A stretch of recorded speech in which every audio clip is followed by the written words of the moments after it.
And that's another bonk into the barriers. Welcome back, humans, ladies and gentlecars, whatever you want to call yourself. Here we are for a track guide and setup guide around Austria, the Red Bull Ring. Why not, right? Since Max is world champion, Red Bulls are world champions, and we haven't done this track yet.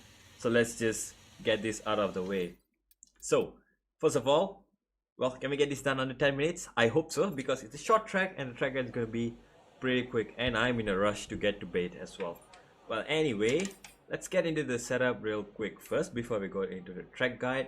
Austria is a pretty, I'd say, straightforward track. You know, there's 3 long DRS straights where you will definitely benefit from top speed to make overtakes, whereas this middle sector and then the last sector is pretty much just a sequence of corners, which you will need quite a bit of downforce as well if you want to be quick, but at the same time you want to compromise setup to have a bit more top speed. So what I've done is I've gone for slightly lower wings compared to the usual world record setup, and again, going lower downforce definitely helps you in the race to regenerate more battery, to be quick on the straights as well, so you don't really have to burn that much fuel. If you're following someone, you can always lift off towards the end of the straight, and that saves a bit of fuel. So it's a win-win in some sense here. But you have to remember though, if you go too low on the downforce levels, maybe like 16, you may be much quicker on the straights, but in your middle sector and last sector where the high speed corners are, you're going to be very unstable with the setup. So I'd say somewhere around 18 rear wing, 17 rear wing probably is the lowest I'd go. That's what I've tested in a Grand Prix qualifying, and beyond that it's just undrivable for me at least. So you can go higher downforce. Of course, it's going to be more beneficial if you're in clean air, nobody's behind you in DRS, then it's going to be really good once direct kicks in. Otherwise, just stick to the low aero setup. It's going to be good all around. For wets, you can always go +5, +6 wings overall, and that's going to help you out as well. Front and rear +6, that should be good. Transmission 55 on throttle, standard as always. Not really a secret nowadays. You can go to 50 in qualifying, which is I'd say doable. Maybe 51, because 50 sort of like unsettles the car when you're accelerating on the curbs and coming out of turn 3, which is probably the slowest part of this track. So you want a bit of acceleration, a bit of traction. So 55 is going to give you that. 60s also give you a bit better traction. Perhaps when the tires are starting to wear out, you don't over rotate them, you don't over stress them on acceleration. Off throttle at 52 just I feel keeps the car a lot more stable than just 50. 50 gave me a lot more rotation that is useful for qualifying, but at the same time, since I'm lowering my downforce, I'm gonna be needing some sort of stability in the car, so that's where the off throttle helps a little bit. So 52 on the off throttle, 55 on throttle seems to be pretty much the norm most tracks. Right, left geometry, no questions about this. It's always the same. Once again, if you do find any sort of weird combination that works for you, go ahead and try it out, because you never know, sometimes some different different configuration of the suspension geometry might actually suit your driving style, whereas for me, I feel just right or left is just pretty much the way to go. I feel it's just nice to drive and pretty balanced.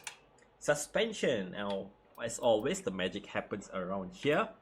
Front suspension full 41, fully stiff, because you're going to be throwing the front of your car into the corners. Turn 1, you're throwing the car into the corner. Turn 4, turn 5, turn 6, you're just throwing the front end of your car, and you want it to be responsive, so that's why you got a lot more front wing. But at the same time, you want it to be stable on entry, so that when you get back on power, the car doesn't slide or rotate or go into a spin. So full front suspension is what I'm going for, and then rear suspension is rather soft around here, because you're going to be needing some amount of traction from this track. And since you're already on lower downforce setup anyway, the downforce levels in this track is more towards the mid-low ish, around 18 to 20 ish. So you're going to be needing some sort of traction, some sort of mechanical grip, and rear suspension on 5 kind of helps with that. And to counter that off, since you're going to be lowering your suspension, your car is prone to bottoming out on high speed corners. I've just raised the ride height by 1 click from 33.39, I made it 33.40. and that seems to be working just well. And I'm gaining a little bit on top speed because the suspension is lower and sort of gains top speed. I don't know. I did a video on that somewhere. Maybe I'll link it, or you can find it in my channel, how to increase top speed. Front anti-roll bars and the rear anti-roll bars, it's sort of standard again, and I'm going for somewhere in the middle, mid to low-ish on 7 front anti-roll bar. This keeps the car quite stable on acceleration, and especially coming out of the high-speed corners where you are aggressively going on power. You want the car to be stable on power, and 7 seems to be just in the sweet spot for me. 6, 7, 8 was about the sweet spot. It was a little bit understeery in qualifying, but 7 seems to be just nice in the race and qualifying as well. And you know, if you need less turning, you can always reduce the front wing. If you need more turning, you can increase the front wing, and that helps you out as well. There you go. And rear anti-roll bar is on 1, so that you know it's again stable in the rear.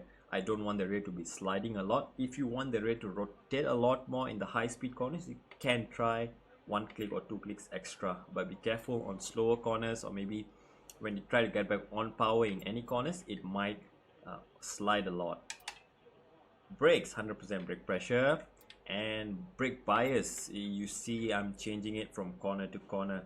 Again, in time trial, like I always like to say, it's a bit understeery, so you can get away with lower brake bias here, or if you have ABS turned on, you can go even lower. And I'd say 55 is what you can use throughout the entire track in a qualifying and a race condition.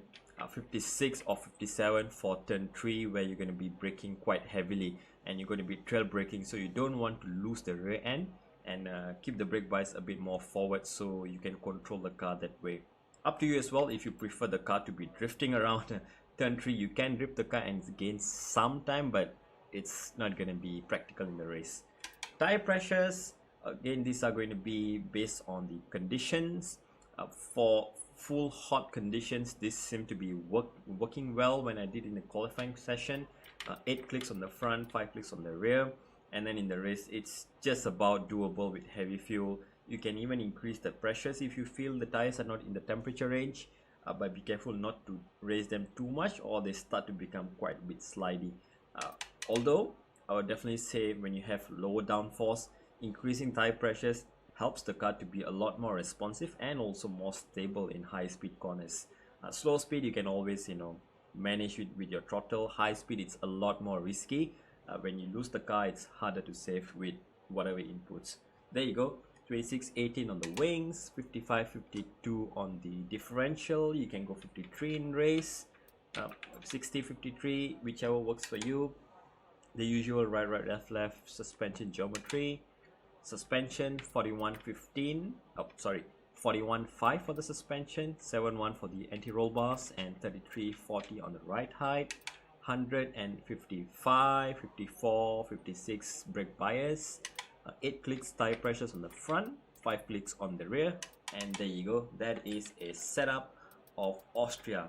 Now let's quickly get into the track guide around here, which is rather simple, I'd say, because there's only, well, it says there are 10 corners, but effectively there's only 9 corners around here.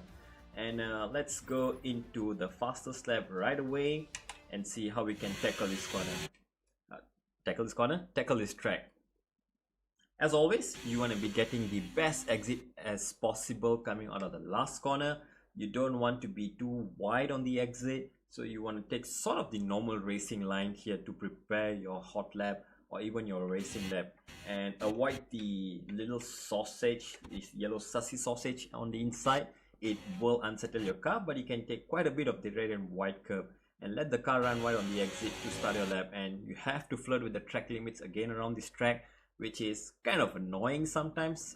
Again and again in this game, you have to use a lot of the curves and it can unsettle the car, but it is what it is, right? You want to gain time, you have to use whatever means that are possible in the game. Legally, of course. I'm not talking about any external modifications. So use your skills.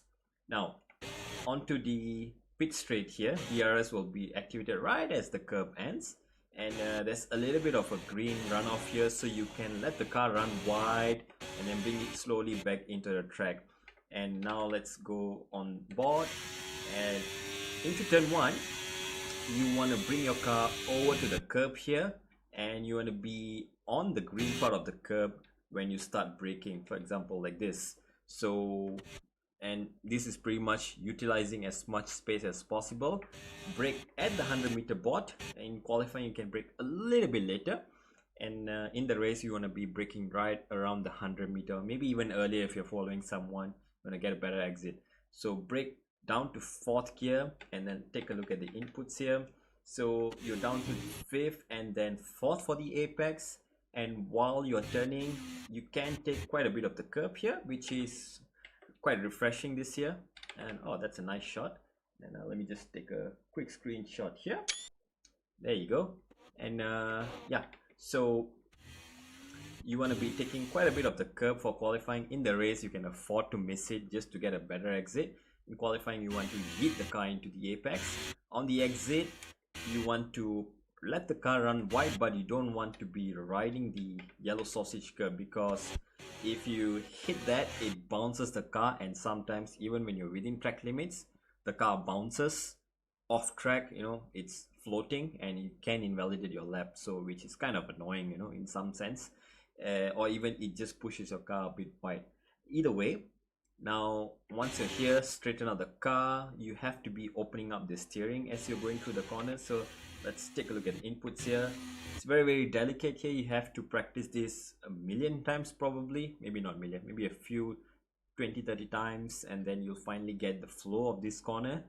And then you have to open up the exit and straighten out the steering as you are trying to accelerate.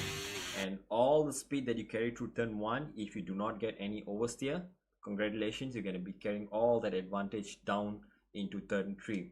DRS open here on this line quite early, and then keep the car straight really.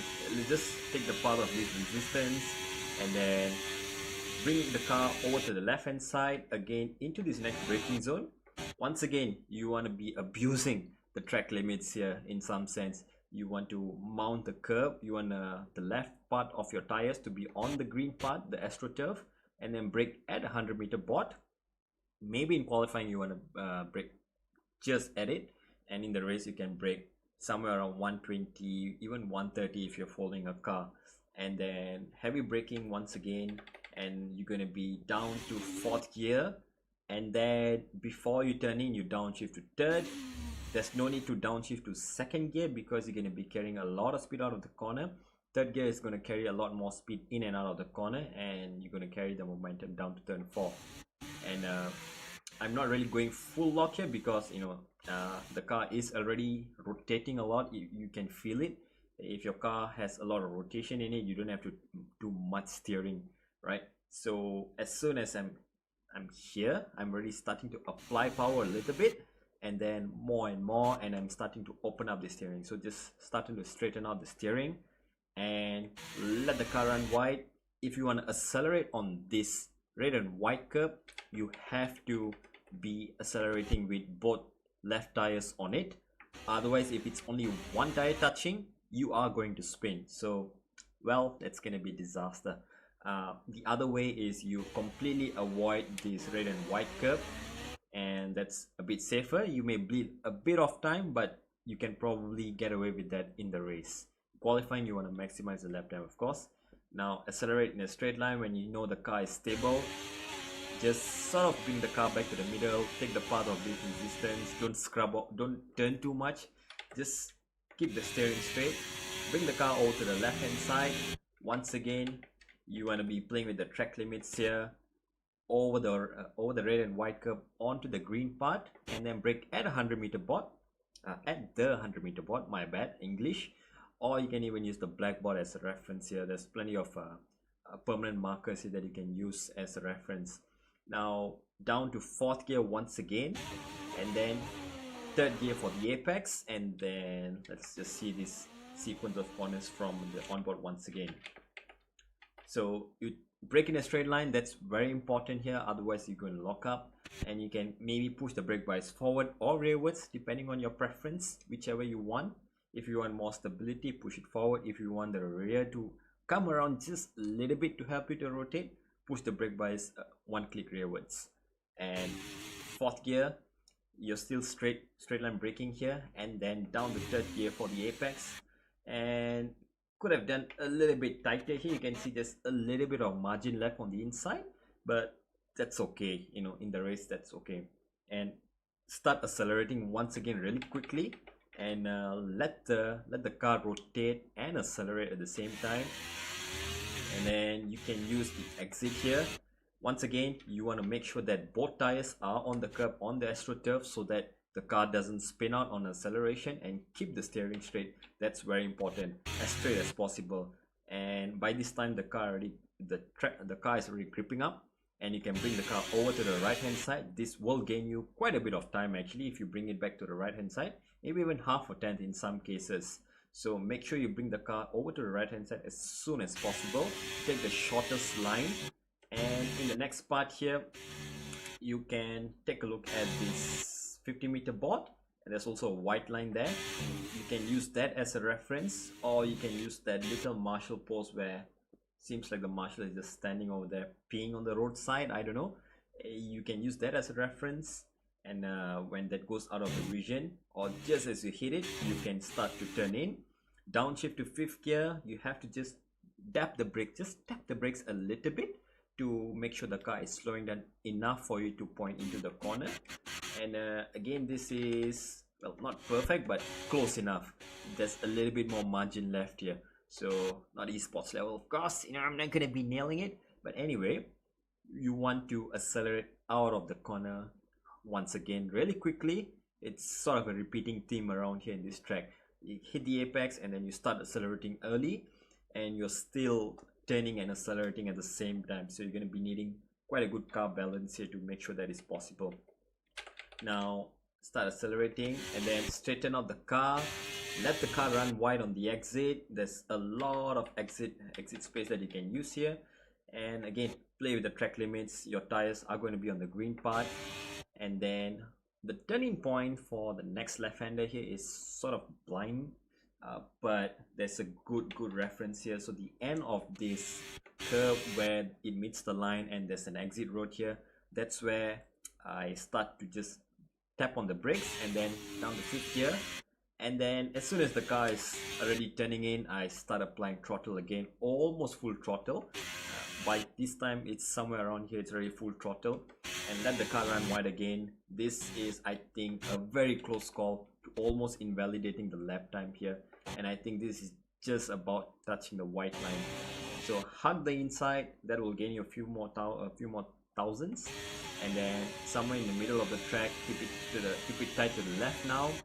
Now you'll probably be arriving here in 8th gear. In the race you can just arrive here in 7th gear because you're not revving out the car enough to go into 8th gear anyway.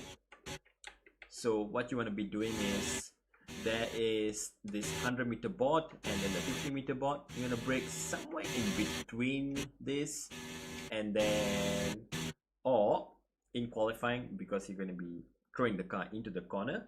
So right after this 50-meter board, there's also a white wen on the right hand side. You can use that as a marker, or just as this white line, the pit line starts. These are good references for you to turn in. A downshift to downshift to 6th gear. If you're coming in 7th, you can take it in 6th or 5th also. Just take it in 6th in qualifying. Mount a little bit of the curb, but not too much, otherwise it will bottom out the car on the curb and you're gonna understeer on the exit. You can even completely avoid this if you want to, but just make sure you're carrying the speed onto the exit here. Play with the track limits once again, and now the final corner where you can make or break your lap time. Get ready for it. Just yeet it like I showed you at the start of the session, start of the hot lap. You want to be taking sort of the similar line when you start the lap or even ending the lap. So the turning point here is again a bit blind, but I use the end of that left hand side here where there's this Austrian flag basically next to this green part, right? So just as I hit that, I start braking and then turning in real quick, and then once again playing with the track limits. Playing with the track limits, really, I think that's the theme around here. And let the car run wide, and then just run straight to the finish line, and that should be a lap of Austria in the Red Bull Ring, home to world champions Red Bull Racing for 2023. Well, congratulations, you have completed the Red Bull Ring course, and here's a star for you. Ta-da! And I'll see you in the next setup guide. In the meantime, you love these setups, you love these track guides, you can always leave a like, subscribe, or even join my Discord, and we have, you know, a crazy community going around, and we do share setups, share tips, and you know, how to tackle some tracks which some people might do better than me. You might get better tips from them. So see you there. Till then, take care, stay safe, and goodbye.